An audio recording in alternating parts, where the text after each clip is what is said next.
Hi guys, catalyst Rajasthan में आपका स्वागत है। आज हम बात करने वाले हैं आने वाले RS 2026 की। एक मिनट। जहाँ तक है एग्ज़ाम मई में होने वाले हैं, ठीक है। आपको किस प्रकार प्लानिंग करनी चाहिए? मार्च शुरू हो गया है तो आपके पास मार्च, अप्रैल, मई, मैं मानता हूँ 3 महीने होंगे आपके पास। अगर आपने बिल्कुल भी पढ़ाई नहीं की है तो भी ऐसी टेंशन की कोई बात नहीं है, आप एग्ज़ाम बहुत आसानी से निकाल सकते हैं। प्रीलिम्स तो निकाल ही सकते हैं अभी के लिए प्रीलिम्स पे फोकस करते हैं। मेंस पे प्रीलिम्स की बात देख लेंगे। अगर आपने बिल्कुल तैयारी नहीं की है, अगर आपने प्रीलिम्स की काफ़ी हद तक तैयारी कर ली है, तो आप मेंस पे फोकस कर सकते हैं, कोई बड़ी बात नहीं है। इस वीडियो में हम देखते हैं कि RS 2026 में एग्ज़ाम का पैटर्न क्या होगा, आपको किन किन एरियाज पे फोकस करना चाहिए अगर आप प्रीलिम्स को टारगेट करते हैं तो। और अगर आपके पास टाइम बच जाता है तो प्रीलिम्स से पहले किस किस मेंस के एरिया को देख सकते हैं, ठीक है। चलिए बात करते हैं। तो अगर पहले बात करते हैं कि कोई भी जो तैयारी करने वाला एस्पिरेंट है फेल क्यों होता है। लोगों को ये नहीं पता होता है कि क्या पढ़ना है, क्या नहीं पढ़ना है, कितना पढ़ना है। लोग बस राजस्थान जीके पढ़ते रहते हैं, कभी इंडिया जीके पढ़ लिया, थोड़ा करंट अफेयर्स पढ़ लिया, ना रिवाइज किया ना क्वेश्चंस किए। कोई स्ट्रेटेजी नहीं किसी के पास, ये नहीं पता सिलेबस क्या हमारे पास। तो अगर आपको अगर आप सीरियस एस्पिरेंट हैं, am as you are a serious aspirant, तो मेरे अकॉर्डिंग आपको क्या करना चाहिए? सबसे पहले आपको सिलेबस उठाना चाहिए। अभी नया सिलेबस है, आप देखेंगे 2026 के लिए प्रीलिम्स का अलग सिलेबस है, मेंस का अलग सिलेबस है। अभी के लिए मेंस को दूर रख देते हैं, ठीक है। प्रीलिम्स की बात करते हैं। आपको देखना चाहिए प्रीलिम्स में कौन कौन से सब्जेक्ट हैं, राइट। लास्ट ईयर किस सब्जेक्ट से कितने क्वेश्चन पूछे गए, वो आपको पेपर्स देखने चाहिए लास्ट ईयर्स के, ठीक है।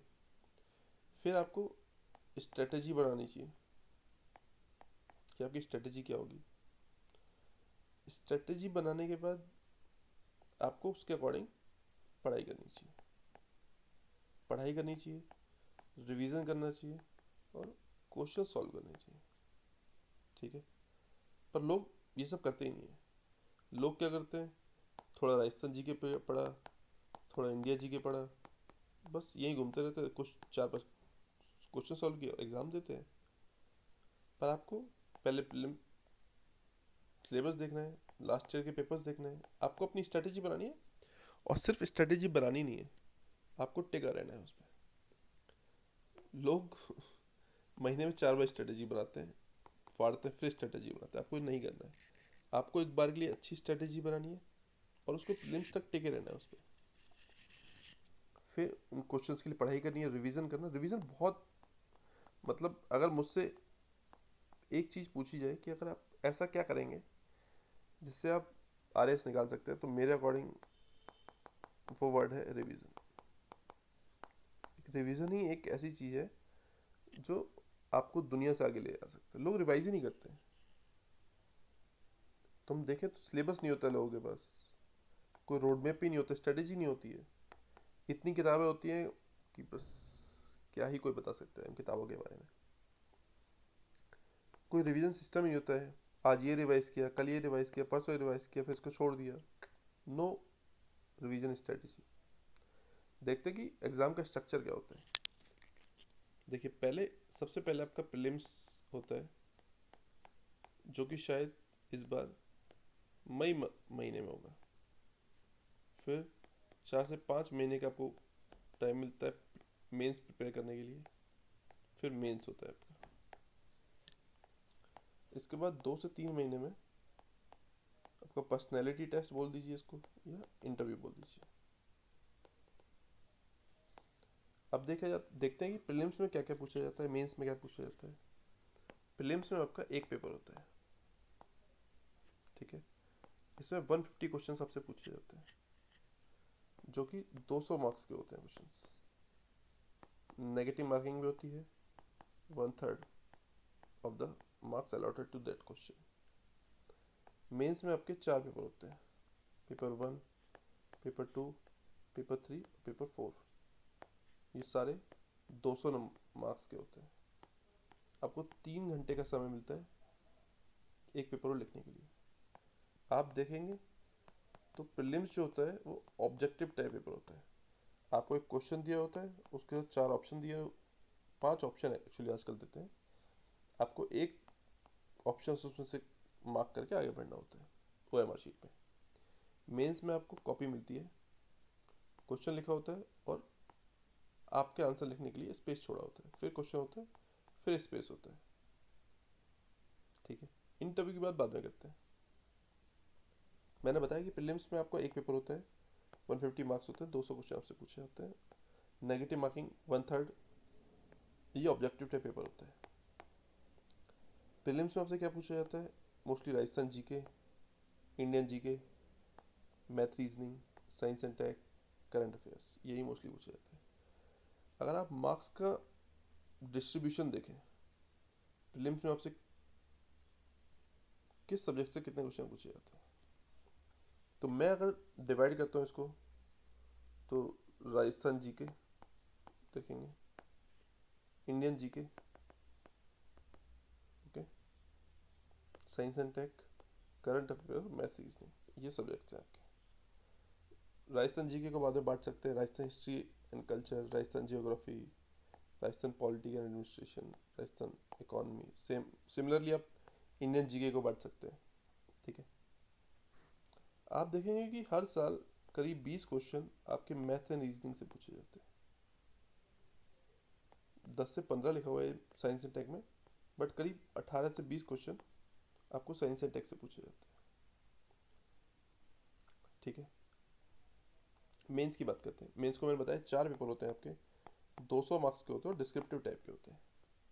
ठीक है, आगे चलते हैं। अब पहले बताते हैं आपको कि लोग क्या करते हैं, लोग प्रीलिम्स की तैयारी में क्या करते हैं, क्यों फेल हो जाते हैं, वाई पीपल फेल। लोग अपना बहुत ज़्यादा समय राजस्थान जीके में देते हैं, जिसमें से करीब 30 क्वेश्चन पूछे जाते हैं। लेकिन आज का ट्रेंड है कि ये क्वेश्चंस बहुत हार्ड हो गए। आप अपना सारा समय देंगे और ये क्वेश्चन सॉल्व नहीं करवाएंगे, आप रेस में अपने आप पीछे हो गए। तो मेरे अकॉर्डिंग आपको राजस्थान जीके को कम पढ़ना चाहिए। अगर आपने अभी तक कुछ नहीं पढ़ा है तो अब क्या करना चाहिए आप लोगों को? मेरे अकॉर्डिंग मैथ्स एंड रीजनिंग, जिसमें आपके 20 क्वेश्चंस होते हैं, आपको उसकी डेली प्रैक्टिस करनी चाहिए और एटलीस्ट 80% ऑफ क्वेश्चंस आपको ठीक करने हैं इसमें, जो कि आपके 16 क्वेश्चन होते हैं। तो मैथ्स एंड रीजनिंग की आपको डेली प्रैक्टिस करनी है। अब बात करते हैं सेकंड प्रायोरिटी आपको किस सब्जेक्ट को देनी है। चाहे आपने पहले साइंस पढ़ा है या नहीं पढ़ा है, पर आप उसकी ठीक से तैयारी करेंगे तो इन 18 क्वेश्चंस में से आप करीब 10 से 12 क्वेश्चन तो बहुत आसानी से ठीक कर देंगे। अगर आपने पहले भी नहीं पढ़ा और आप ठीक से पढ़ते हैं तो। अगर साइंस एंड टेक आपने नहीं पढ़ा है तो इस चैनल पे आपको मैं पूरा साइंस एंड टेक पढ़ा दूंगा बहुत कम टाइम में और बहुत अच्छे से। अब बात करते हैं बजट एंड इकोनॉमिक सर्वे की। आपको इंडिया का एंड राजस्थान का बजट एंड इकोनॉमिक सर्वे दोनों पढ़ने हैं। इसमें करीब आपके 30 से 35 क्वेश्चंस सिर्फ इन 2 चीज़ों से आते हैं। ये कोई बहुत बड़ा पोर्शन नहीं है, लिमिटेड मटेरियल है। अगर आप इसको अच्छे से कवर करते हो तो 35 में से करीब 25 क्वेश्चन आप बहुत आसानी से ठीक कर पाएंगे। ये हो गया Indian budget and economic survey, Rajasthan budget. Current affairs वैसे तो आपको आइडियली 1 साल का पढ़ना चाहिए, बट अगर आप RS का रीसेंट ट्रेंड देखेंगे तो 4 महीने का ट्रेंड, 4 महीने का करंट अफेयर्स आपको डीपली पढ़ना है, अच्छे से डीप में पढ़ना है। तो करीब अगर 10 क्वेश्चन आएंगे तो 6 आप ठीक से सॉल्व कर पाएंगे बिल्कुल अच्छे से।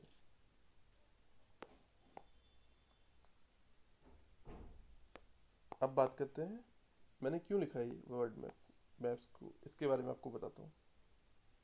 हर साल करीब 4 क्वेश्चन आपको वर्ड मैप से पूछे जाते हैं और काफ़ी इजी क्वेश्चन है, लोग इसकी तैयारी भी नहीं करते हैं।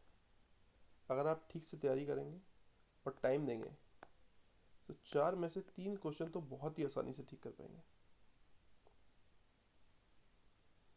और अगर आप गौर करेंगे इन क्वेश्चंस पे तो ये वो लोकेशंस हैं जो करंट अफेयर्स में अभी रिसेंटली हैं, जैसे कि ईरान वर्सेस यूएस का युद्ध चल रहा है, तो मिडल ईस्ट इस बार वर्ल्ड मैप के लिए बहुत इंपॉर्टेंट हो जाता है। आपको मिडल ईस्ट का मैप तो इस बार बहुत अच्छे से करके जाना चाहिए अगर आपको प्रीलिम्स पास करना है तो। दो क्वेश्चन तो पक्का मानिए मिडल ईस्ट में से। ये हुआ वर्ल्ड मैप। अब बात करते हैं इंडियन पॉलिटी। मैंने क्यों लिखा इंडियन पॉलिटी, इसके बारे में बात करते हैं।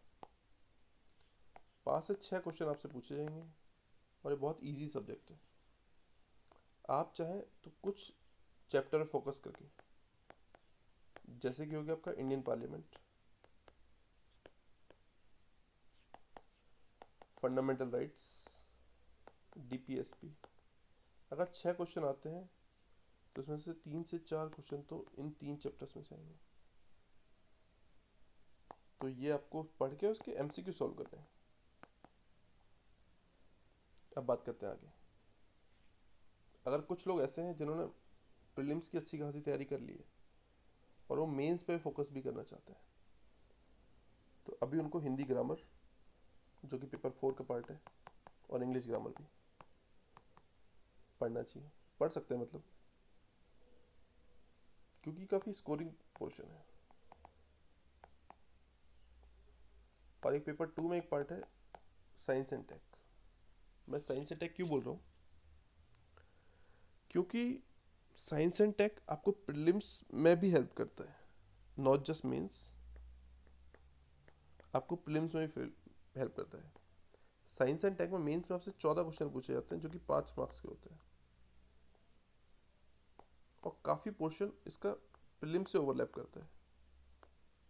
अगर आप इसको ठीक से पढ़ते हैं तो जो मैं आपको बताया था कि 18 क्वेश्चन साइंस एंड टेक के आते हैं प्रीलिम्स में, आप 15 भी ठीक कर सकते हैं, कोई बड़ी बात नहीं है उसमें, और ये आपके प्रीलिम्स पास करने के चांसेस और बढ़ा देते हैं। अगर आप मुझसे पूछेंगे कि आपकी स्ट्रेटेजी क्या होनी चाहिए 2026 को लेके, तो सिर्फ रिवीजन रिवीजन और रिवीजन। अगर मैं आपकी जगह होता तो मैं सबसे ज़्यादा फोकस पढ़ने पे नहीं, रिवाइज करने पे करता। अब देखते कि मैं आपकी कैसे हेल्प कर पाऊंगा इस चैनल के थ्रू। मैं कोशिश करूंगा कि science and tech, math, reasoning, word map, ये आपको मैं कंप्लीट करवा दूँ यहीं पर। आप कहीं से मत पढ़िएगा, आप सिर्फ मुझे, मेरे वीडियोस को फोकस कीजिएगा, मेरे नोट्स को फोकस कीजिएगा। आपके 3 पोर्शन तो कंप्लीट हो जाएंगे। और टाइम मिला मुझे तो मैं राजस्थान और इंडिया का बजट और इकोनॉमिक सर्वे भी आपको अच्छे से पढ़ा दूंगा।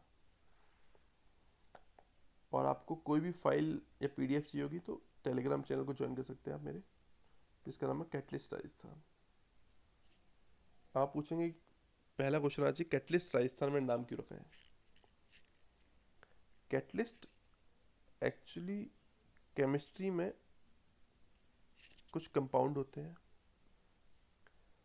अगर कोई रिएक्शन हो रही है और आप कैटलिस्ट डाल दो तो उस रिएक्शन को कम एनर्जी चाहिए होती है कंप्लीट होने के लिए। तो उसी प्रकार आप जो अपने आरएस की तैयारी कर रहे हैं, मैं आपकी थोड़ी सी हेल्प करना चाहूँगा उसमें। और अगर आप ये चैनल फॉलो करते हैं तो आई एम श्योर आपको बहुत हेल्प मिलेगी। बाकी आप यूट्यूब पे सब्सक्राइब कर सकते हैं मुझे, टेलीग्राम पे फोकस कर सकते हैं, कोई मैसेज करना हो तो ग्रुप पे कर सकते हैं टेलीग्राम पर। Thank you so much.